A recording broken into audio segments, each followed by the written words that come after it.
మిగిలిన అప్డేట్స్ చూస్తే ఉమ్మడి మెదక్, ఆదిలాబాద్, నిజామాబాద్, కరీంనగర్ పట్టభద్రుల కౌంటింగ్ కొనసాగుతుంది.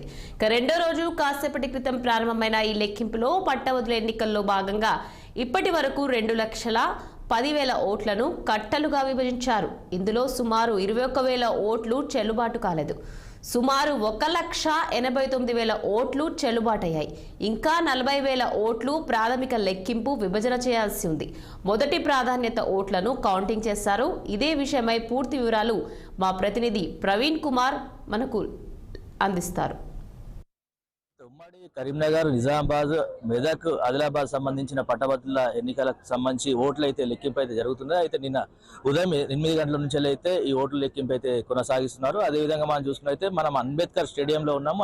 అంబేద్కర్ స్టేడియంలో ఇప్పుడు పెద్ద ఎత్తున అయితే సిబ్బంది అయితే ఉన్నారు. ఇక్కడ 144 సెక్షన్ అయితే విధించడం జరిగింది.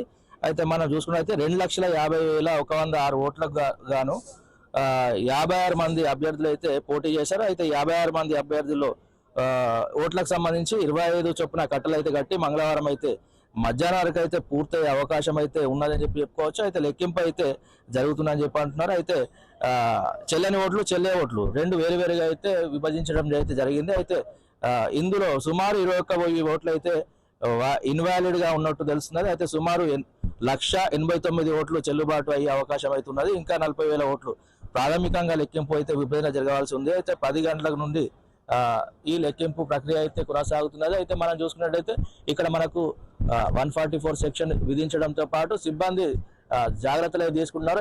ఎవరిని కూడా లోపల రానియకుండా తగు చర్యలు తీసుకుంటున్నారని చెప్పుకోవచ్చు.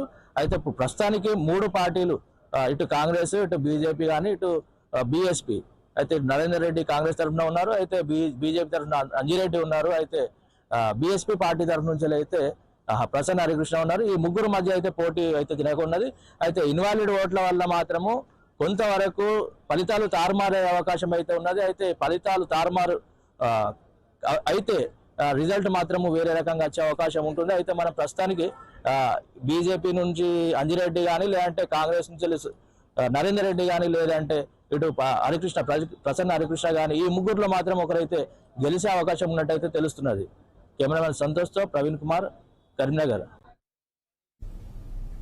వరంగల్, ఖమ్మం.